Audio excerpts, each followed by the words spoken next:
"Lena, you're home late again," I said, glancing at the clock. "It's almost midnight." She kicked off her heels without looking at me. "Work ran late." "Don't start. I'm not starting anything," I replied softly. "Just worried." "Worried?" "Ethan, it's just work." I nodded, though the faint floral perfume hit me again. It wasn't the one I bought her last month. It smelled sharper, heavier. "You changed your perfume?" I asked. Her eyes flicked toward me. "Yeah, why?" "Nothing. It's just new," she shrugged. "You notice everything." "I try to," I said, forcing a smile. "It's kind of my job." "I'm tired," she muttered, brushing past me toward the bedroom. "Tired," I echoed under my breath. She said that every night now. When I entered the room, she was already under the blanket, facing the wall. "Good night," I whispered. Silence filled the space between us. It wasn't the peaceful kind. It was heavy, like unspoken words pressing on my chest. The next morning, I made coffee. She sat across from me, scrolling her phone. "You're quiet," I said. "So are you," she replied without looking up. I tried to laugh. "Guess we're both busy being quiet." She put down her phone. "Ethan, can we not do this? Every time I come home, you act like something's wrong." "Because something feels wrong," I said before I could stop myself. "You barely talk to me anymore." Her sigh was sharp. "You're imagining things." "I'm just stressed." "Then talk to me about it," I said. "I'm here." "I don't want to talk, I want to sleep." Her tone ended the conversation. She stood, kissed my cheek quickly, and left for work. The kiss felt cold. Later that day, Michael dropped by my office. "You look like hell, man," he said. "Thanks for noticing," I muttered. He leaned on my desk. "Trouble in paradise?" I frowned. "It's fine." "You sure?" "You've been zoning out all week. What's going on with you and Lena?" "Nothing," I said too quickly. He raised an eyebrow. "Nothing sounds like something." I sighed. "She's just distant lately. Comes home late, says she's tired. That's all? Uh-huh. You believe that?" "I have to," I said. "She's my fiancé," Michael shook his head. "Sometimes love makes you blind, Ethan. Don't ignore your gut." I forced a laugh. "You sound like my therapist." He didn't laugh back. "I sound like your friend." That night, Lena came home even later. Her perfume filled the apartment before she entered. I was on the couch pretending to read. "You waited up?" she asked. "Yeah, wanted to see you." "Well, here I am," she said flatly, hanging her purse. "Where were you?" I asked carefully. She froze for half a second. "I told you. Late meeting. At this hour?" Her tone sharpened. "Are you keeping tabs on me now?" "No," I said quickly. "I just miss you." She sighed and rubbed her temples. "Ethan, please!" "I'm exhausted." "Tired again," I whispered. "What?" "Nothing," I said, standing up. "I'll let you sleep." She brushed past me, the scent of her perfume trailing behind like a secret. I stared at the closed bedroom door for a long time. When I finally went to bed, she was asleep, phone under her pillow, face turned away. I reached out, hesitated, then withdrew my hand. In the morning, she left early. I found her coffee cup half full and her phone charging on the counter. The screen lit up with a message. "See you tonight, R." My stomach dropped. I stared at the letter like it could explain itself. I told myself it was a coworker. Maybe Ryan from accounting, maybe not. When she returned that night, I tried to act normal. "Long day?" "Very. Same guy, same meetings," I said before I could stop myself. Her eyes narrowed. "What's that supposed to mean?" "Nothing," I lied. "Just asking." She crossed her arms. "You've been different lately." I could say the same. Her lips parted, but no words came. Instead, she turned and walked away. I watched her go, knowing something precious was slipping through my fingers. Later, I sat alone in the dark, her perfume still hanging in the air.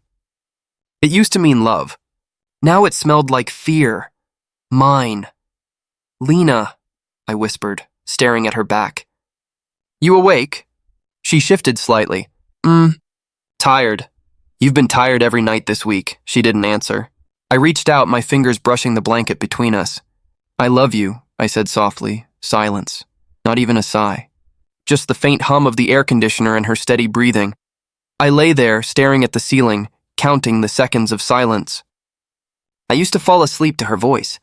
Now I fell asleep to her distance. Morning came. She was already up, dressed, scrolling through her phone. "You're up early," I said. She smiled faintly. "Meeting at 8. Since when do you have meetings that early?" "It's a new schedule." I nodded, though her tone sounded rehearsed. "You want breakfast?" "I'll grab something on the way." "Right," I muttered. She paused by the door, glancing at me. "Don't look at me like that, Ethan." "Like what?" "Like you're keeping score." "I'm not," I said. "Just trying to understand." "Then stop trying so hard," she said, and left. The door clicked shut, leaving behind her perfume, soft, expensive, and painfully unfamiliar. At work, Clara noticed before I said a word. "Rough morning?" she asked gently. I forced a laugh. "What gave it away?" "Your eyes," she said. "They look like they haven't seen sleep in days." "Maybe they haven't." She leaned closer. "You and Lena okay?" "Yeah," I lied. "Just work stress." Clara studied me for a second, then smiled. "If you ever need to talk, I'm a good listener." I'll keep that in mind, but I didn't talk. I buried myself in blueprints, numbers, lines, things that didn't lie. That night, Lena came home late again. I sat on the couch pretending to watch TV. "Hey," I said as she entered. "Hey," she replied, setting down her bag. "Long day?" "The longest. Who were you with?" She froze for a split second before answering. "Just coworkers. Anyone I know?" "You wouldn't." Her short answers felt like walls being built, brick by brick. "You're wearing new lipstick," I said. "Do you notice everything now?" She asked, irritated. "I used to," I said quietly. "When you wanted me to." She rolled her eyes. "Ethan, please!" "Not tonight. Then when?" I asked. "When do we talk?" "Why does everything have to be a talk?" "Because silence is worse," I said. "At least when we fought, I knew you cared." Her eyes softened for a second. Then she looked away. "I'm tired," she murmured. "Tired," I repeated. Right, she disappeared into the bedroom. I sat there staring at the empty hallway. Later, I followed her inside. She was sitting at the edge of the bed, phone in her hand. "Who are you texting?" I asked quietly. She locked the screen instantly. "No one? No one?" I repeated. "Ethan, don't start." "I'm not starting anything. I'm trying to figure out what's happening to us." "Nothing's happening. You're just being paranoid." "Then tell me the truth," I said. "Why do you flinch when I touch you? Why do you smell like someone else's perfume every night?" Her expression hardened. "You're losing it." "Am I?" I whispered. "Because it feels like I'm the only one trying to hold on." She stood. "I'm done with this conversation." "I'm not," I said. "I deserve answers." "You deserve peace, Ethan, so stop digging." Her voice trembled slightly. I caught it, just a hint of guilt, but it vanished as quickly as it appeared. I didn't stop her when she left the room.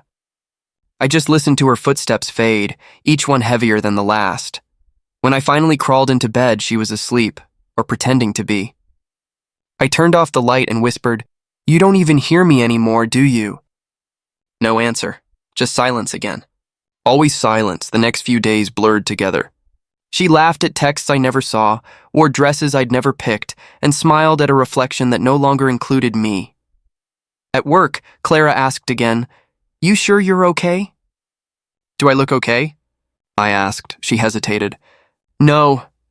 You look like someone waiting for an apology that won't come." Her words cut deep because they were true.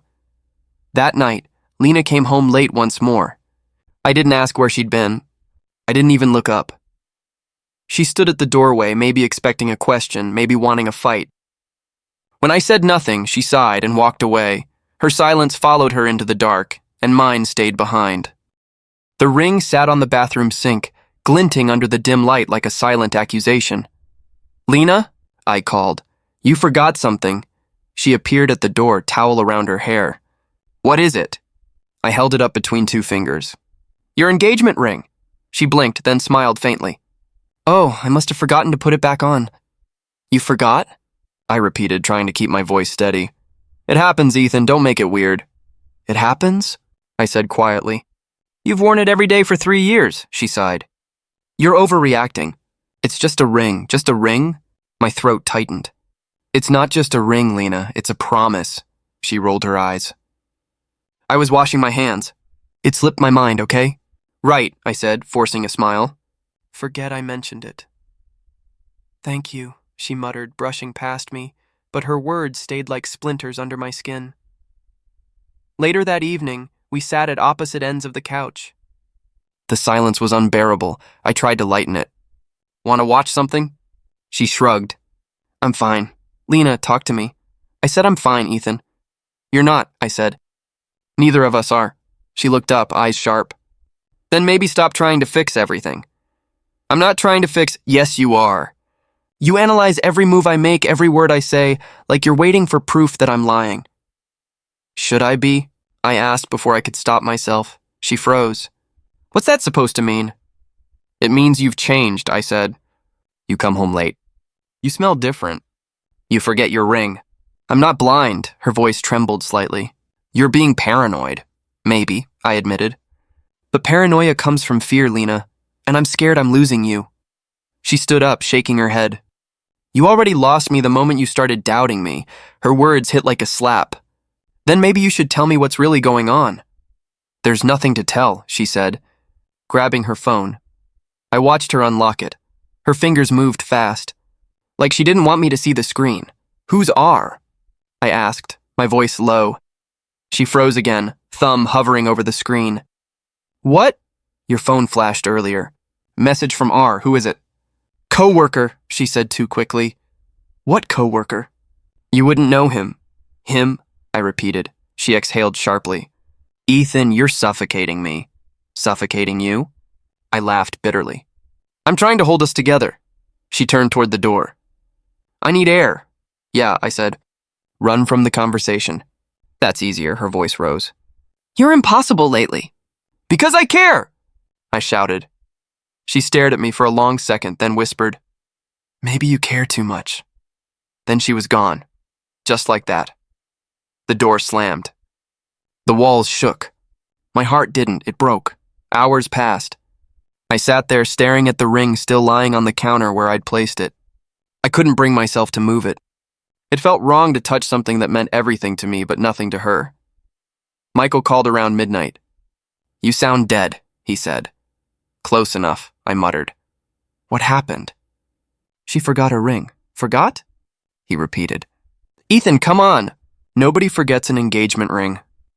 I keep telling myself it's nothing, I said. That she's stressed. That I'm imagining it. And do you believe that? I rubbed my eyes. I'm trying to. Don't let love turn you blind, man, he warned.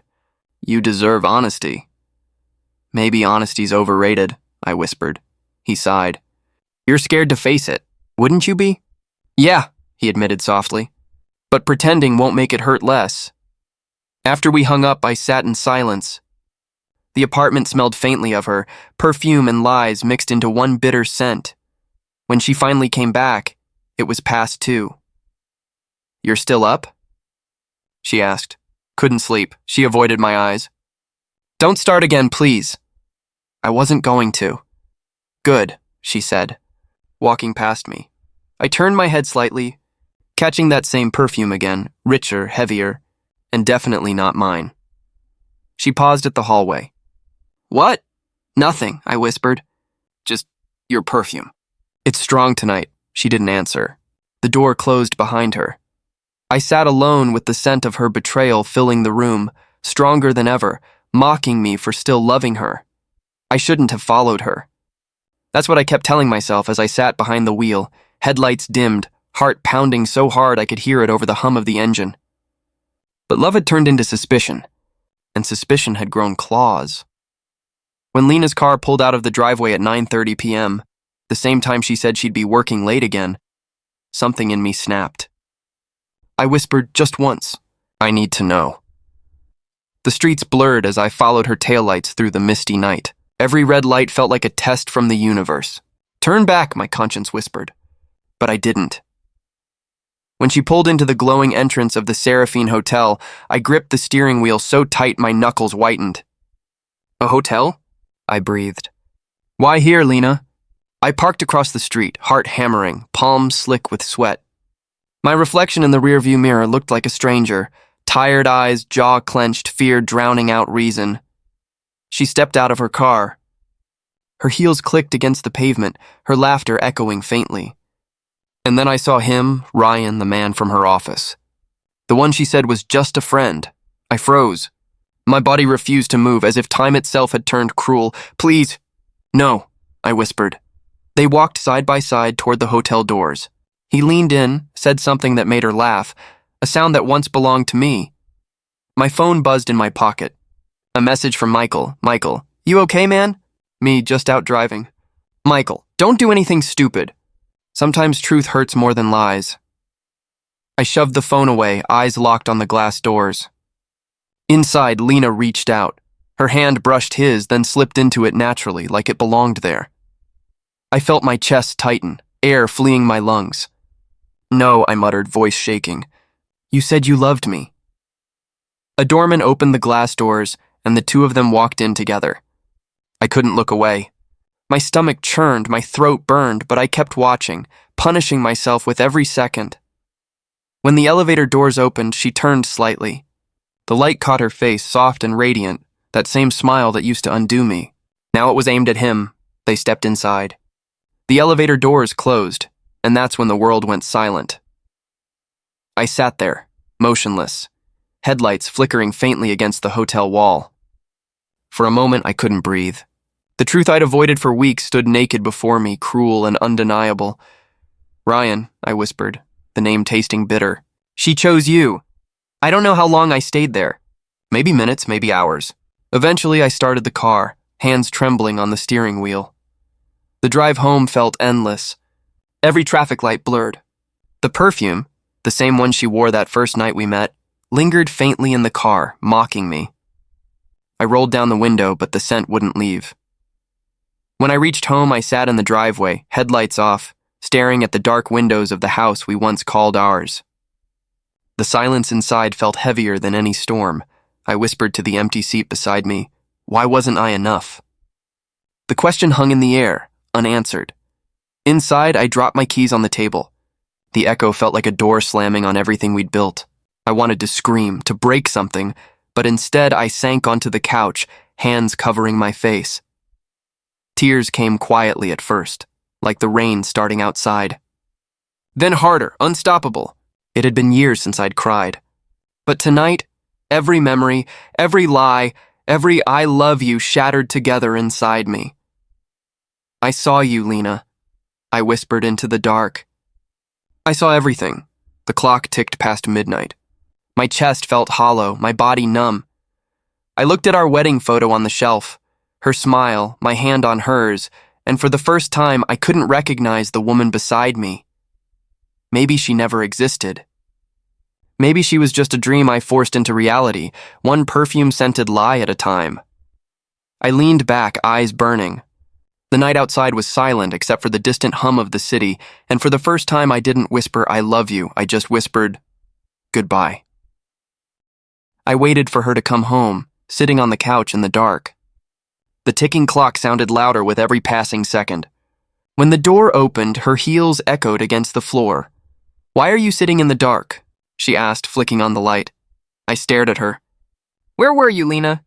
She sighed, setting her purse down. Don't start tonight, please.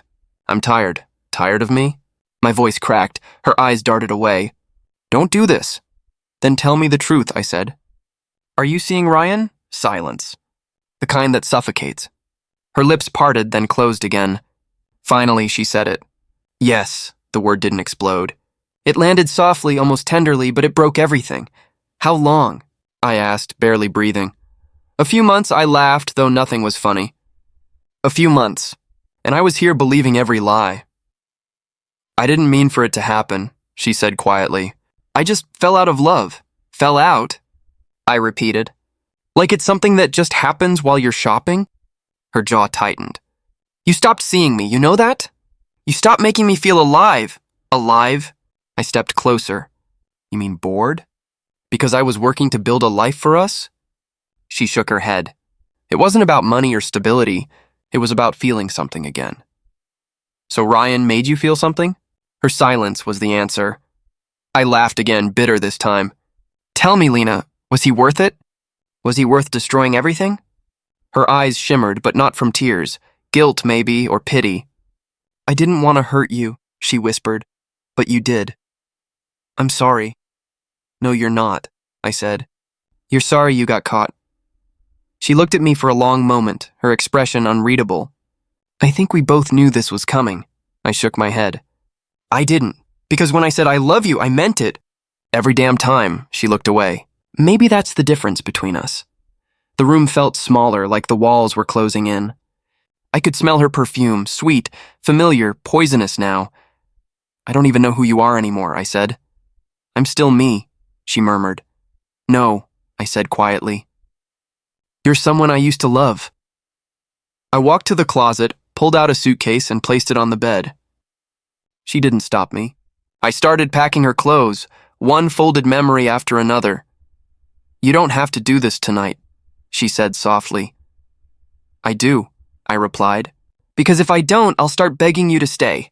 She stepped closer. I didn't want it to end like this. How did you expect it to end? With dinner and forgiveness? Her lips trembled. I thought maybe someday you'd understand. Understand what? That betrayal is just love in disguise? She had no answer. I zipped the suitcase shut, the sound slicing through the silence. Your car keys are on the table, I said. You can go whenever you're ready.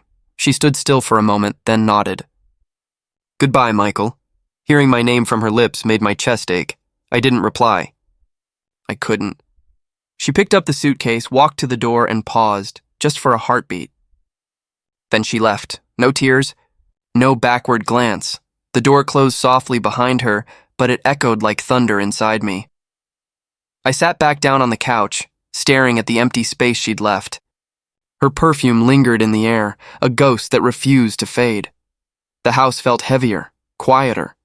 I looked at the framed photo on the wall, our wedding day. We looked happy, foolishly so. I wanted to tear it down, but instead I turned it face down. My phone buzzed on the table. A message from Michael. Michael, you talked to her? Me, it's over. Michael, I'm sorry, man. Me, don't be. I finally see things clearly. I put the phone away and leaned back, breathing slowly. The night outside was still, the air thick with that same perfume. I'll wash it off tomorrow, I whispered. All of it. But even as I said it, I knew the scent would stay. It always did. The days blurred together after she left. Mornings, nights, I couldn't tell them apart anymore. My coffee went cold before I touched it. Sometimes I forgot I'd already made one. At work, the sound of pencils scratching blueprints felt too loud. Every design reminded me of her. The house we planned, the kitchen she wanted by the window. Every line looked like a promise broken in ink. Clara noticed before anyone else. You've lost weight, she said, placing a sandwich on my desk. I'm fine, I muttered. She frowned. That's what people say before they collapse. I'm still standing, aren't I? Barely, she replied. When was the last time you slept properly? I tried to laugh, but it came out empty. I don't count hours anymore. She sat down across from me. You can't keep doing this, Ethan. I looked up. Doing what? Pretending you're okay. Pretending she didn't shatter you. The air went still between us. I wanted to tell her she was wrong, but she wasn't. Later that night, I sat alone in my apartment staring at the ceiling. My phone buzzed. Mom again. Hi, Mom, I whispered. Ethan, you sound tired, she said. Are you eating? I'm trying. Trying isn't enough, she said softly. Pain builds strength, remember that. I closed my eyes. I don't feel strong. You will, she promised. But first, you have to stop running from it. After we hung up, I sat in the silence. Her perfume still haunted the corners of my mind. I could almost hear Lena laughing from the kitchen, her voice echoing off the walls. I pressed my hands against my ears, but memories don't obey commands. A few days later, Clara found me staring at a wall of unfinished drafts. Ethan, she said gently, you should talk to someone, a professional. I don't need therapy. Yes, you do, she said. You need to unload what you're carrying before it crushes you. I sighed. You sound like my mom. She sounds like someone who loves you. That night, I looked up Dr. Avery's name. The next morning, I sat in his quiet office, surrounded by books and soft light. So, Ethan, he began, why are you here? Because I can't stop replaying everything, I said. Every word, every lie, every look. He nodded slowly. And what do you think hurts more, the loss of her or the loss of what you believed you had? I hesitated. What I believed I had, I admitted. I thought we were forever. People often mistake comfort for love, he said. Tell me, was she your comfort? She was my everything, I whispered. Or at least I thought she was. He leaned forward. And who are you without her? The question hung heavy. I don't know, I said honestly. That's where we start, he replied. For weeks, I went back. Each session peeled away a layer I'd been hiding under. One day, he said something that stuck. You didn't lose Lena. You lost your illusion of her. That night, I wrote it down on a scrap of paper and pinned it to my wall. Clara came by one evening with takeout. How's Dr. Avery? She asked. He's good, I said. Annoyingly right most of the time, she smiled. Sounds like he's helping. He is, I admitted. I'm starting to breathe again. That's a start, she said, setting the food down. Brick by brick, right? I nodded. Brick by brick. We ate quietly. For the first time in months, food didn't taste like dust. After she left, I stood by the window, watching the city lights flicker. The world kept moving even when I couldn't. Maybe that was the point. I picked up my old sketchbook, the one I hadn't touched since the breakup. My hands trembled, but I began to draw. Lines became shapes. Shapes became something steady, something new. Each stroke felt like reclaiming a piece of myself. When I finished, I looked at the page. It wasn't a building this time, it was a bridge. Broken in the middle, but with two sides still reaching toward each other. For the first time, I didn't cry. The ache was still there, but quieter now, manageable. I sat back, whispering to myself, maybe losing her wasn't the end. Maybe it was the beginning of me. The clock ticked softly. The night was still, and for the first time since she left, I didn't feel empty. I felt alive, fragile but alive. It had been 6 months since Lena walked out of my life. 6 months since the last trace of her perfume faded from my home. At least, that's what I thought. Clara slid a newspaper across my desk one morning. You should see this, she said quietly. I glanced down. The headline made my stomach twist.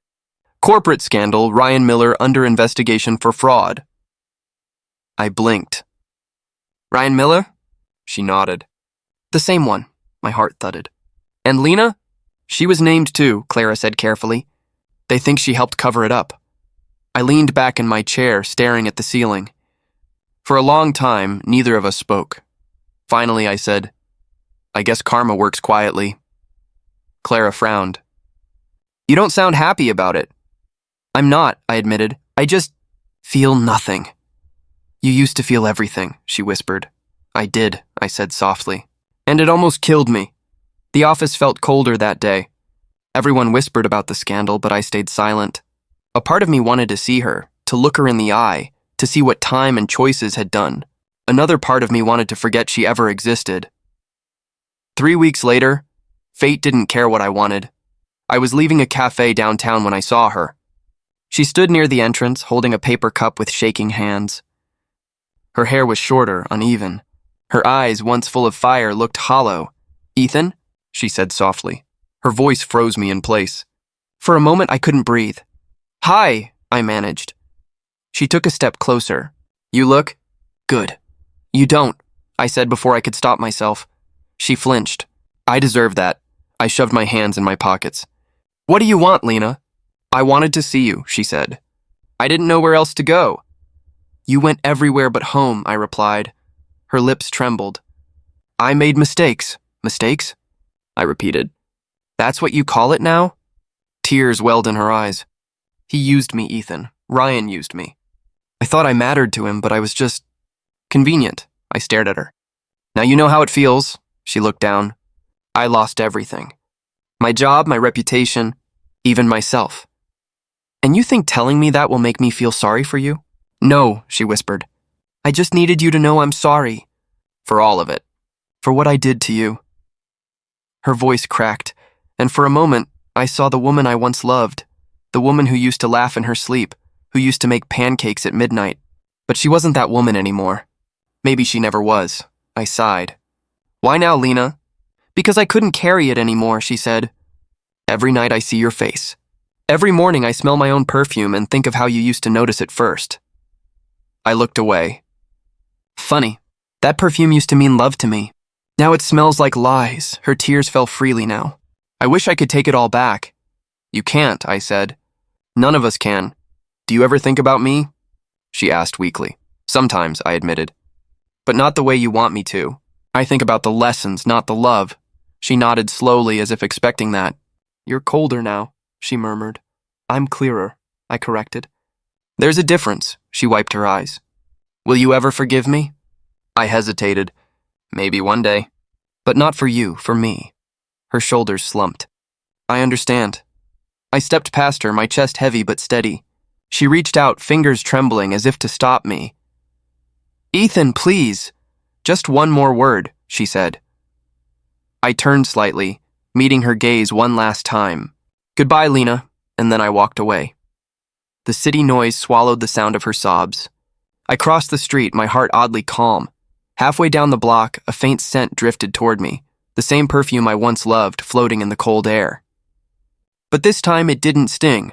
It smelled like regret. I paused, breathing it in one last time before letting it go completely. The past didn't deserve space in my lungs anymore. When I reached my car, Clara called. You okay? She asked. I just saw her, I said. Do you want to talk about it? No, I replied. There's nothing left to say. She hesitated. Are you sure? Yeah, I said. For the first time, I really am. As I hung up, I looked at my reflection in the window. I didn't see the man she broke anymore. I saw the man who survived, and that was enough. I never planned revenge. It just happened naturally, quietly.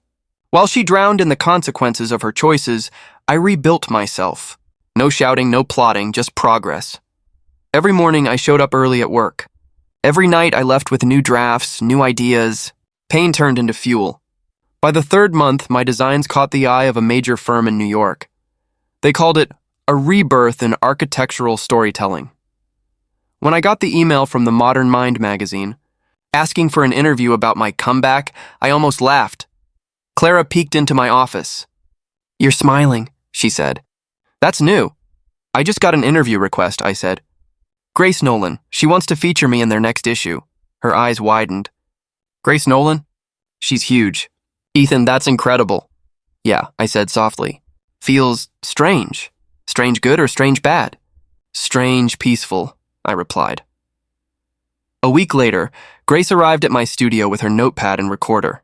She had that confident smile journalists wear when they know a story will matter. Ethan Cole, she said, shaking my hand. You've become quite the phenomenon. Everyone's talking about your designs, your resilience. How does it feel? It feels earned, I said. She smiled. That's honest. Most people say they're just grateful. I am grateful, I said, but I'm also proud. Pain tried to bury me. I just refused to stay buried. Her pen moved fast. Can you talk about what caused that pain? The betrayal you mentioned in your earlier interview? I hesitated, staring at the city outside the glass window. Betrayal teaches you things success never will, I said finally. It strips you down until there's nothing left but truth. And if you survive that, you become unshakable. She nodded slowly. Do you forgive the person who betrayed you? I smiled faintly. I don't hold hate anymore. Forgiveness isn't about letting someone back in, it's about letting them go. That's powerful, she said. Do you think they've seen your growth? I'm sure they have, I said, but I don't need them to. When the article came out 2 weeks later, the headline read, Rising from Ruin, How Ethan Cole Turned Heartbreak into Art. The interview spread like wildfire. Clients called, invitations poured in, and suddenly, my silence was the loudest statement I'd ever made. Clara came into my office one morning holding her phone. It's everywhere, she said. You're trending. Guess people love a redemption story, I said. They love honesty, she corrected. And you gave them that. That night, I got a text. Unknown number. But I didn't need to guess. Lena, I watched your interview. You spoke beautifully. I'm so proud of you. I'm sorry for everything. I stared at the screen for a long time. My hands didn't shake this time. My heart didn't ache. I could almost hear her voice, soft and uncertain, like she expected me to still be that man waiting by the door. But that man was gone. I typed nothing. Just sat there, rereading her words until they lost meaning. Then quietly, I pressed delete. Clara noticed my stillness when she called later. You okay? I got a message from Lena, I said. Oh. Her voice softened. What did she say? Sorry, I said simply. And what did you do? I deleted it. She was silent for a moment. That's strong. It's peaceful, I said. For the first time, I didn't need to reply. I didn't need closure from her. I already had mine. She exhaled softly. You really let her go? Yeah, I whispered. Completely. I leaned back in my chair, looking around the studio, the framed sketches, the awards, the sunlight pouring through clean glass. My world no longer smelled of perfume or pain. It smelled like fresh ink and coffee and second chances. I remembered something Dr. Avery once told me. The best revenge isn't destroying them, it's rebuilding yourself so high they can't reach. He was right. My calmness had become my weapon, my silence, my victory. Later that night, I walked past the cafe where I'd last seen her months ago. The city lights flickered, reflecting off the wet pavement.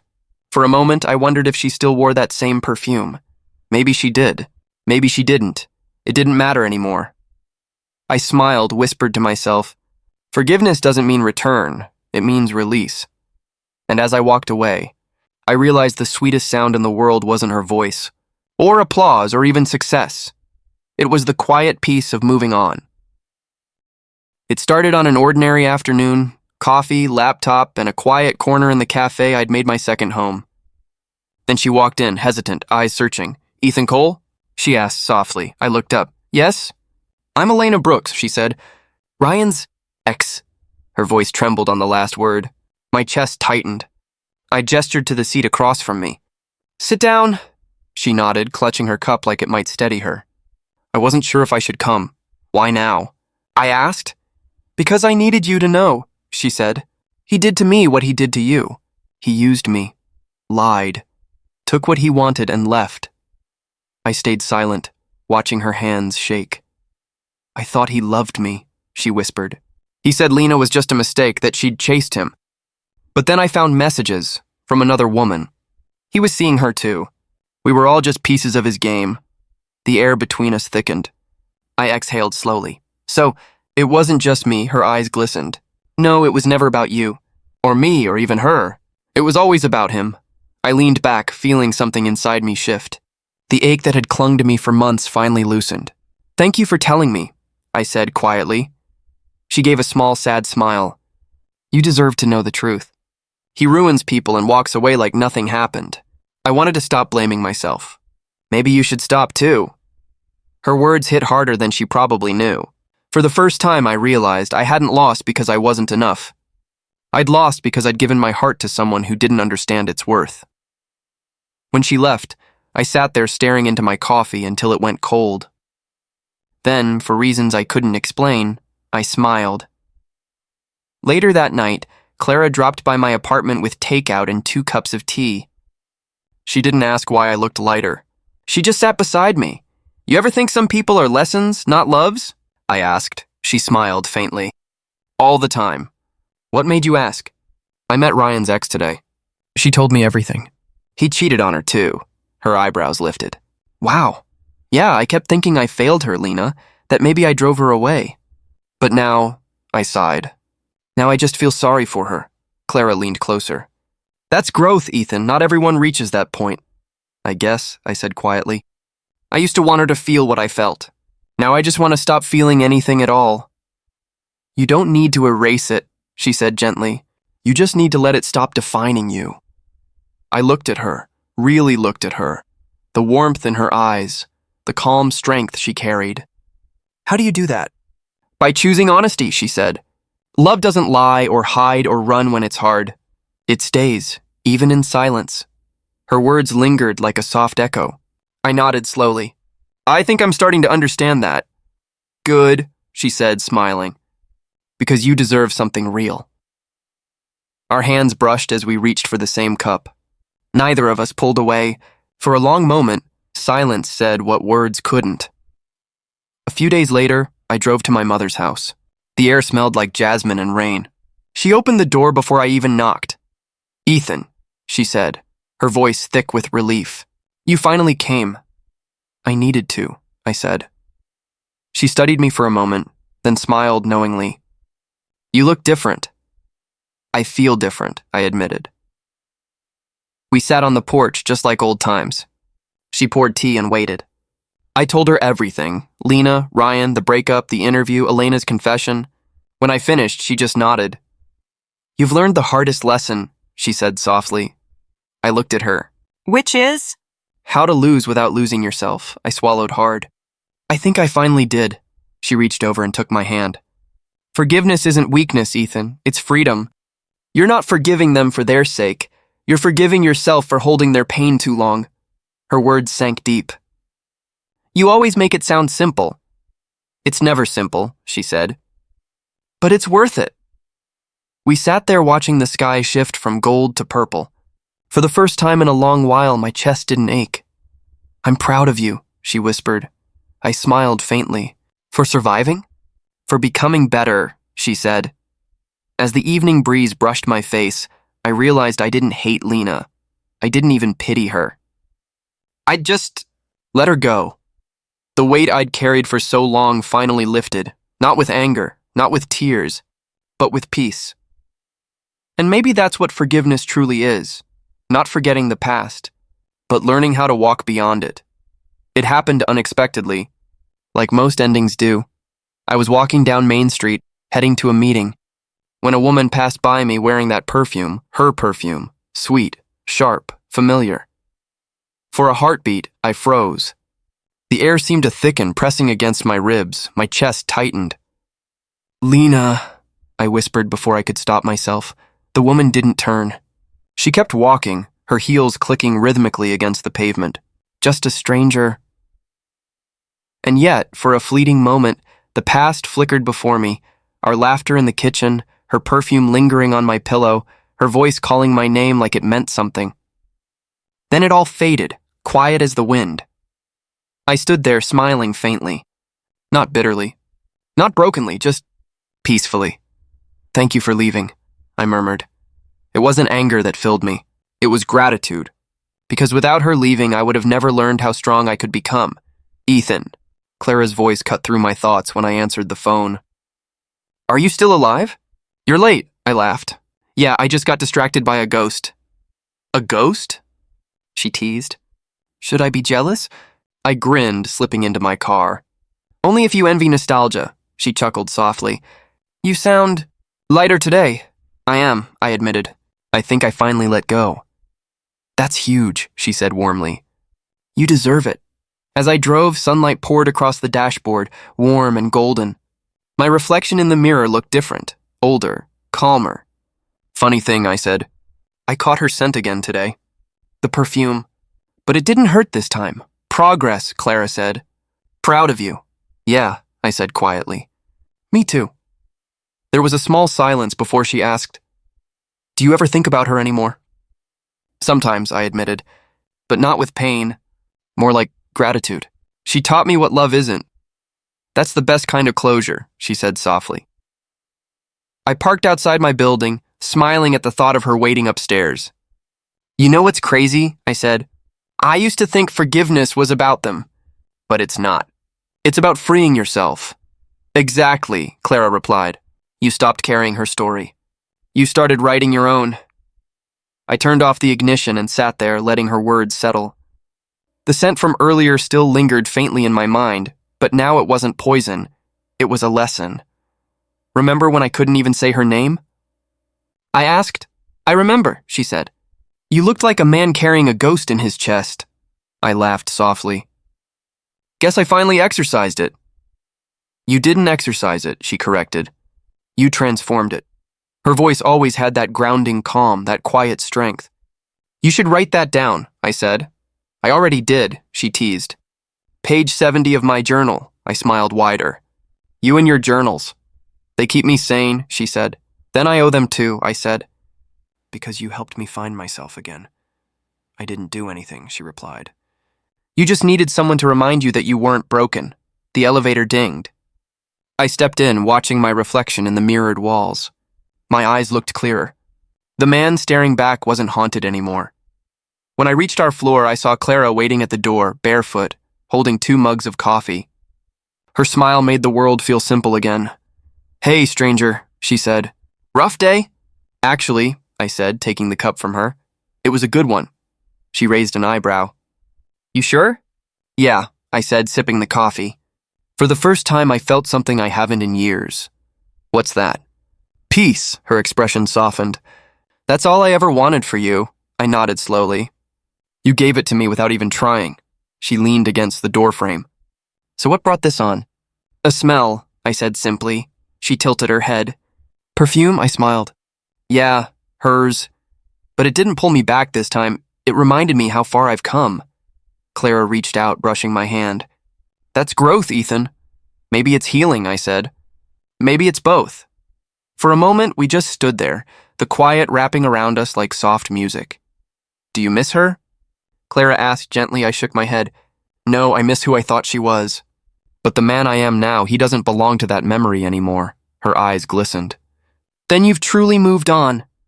I exhaled slowly. "Yeah, the past doesn't define me anymore." "It refined me," she smiled. "You sound like a man reborn." "Maybe I am." We walked inside together. The air smelled like freshly brewed coffee and warmth. Nothing artificial, nothing haunting. For the first time in a long while, I breathed deeply, freely. No ghosts. No perfume. Just peace. And as I wrapped my arm around Clara, I whispered again, this time with a smile. "Thank you for leaving, Lena." Because her absence had given me everything she never could. Myself.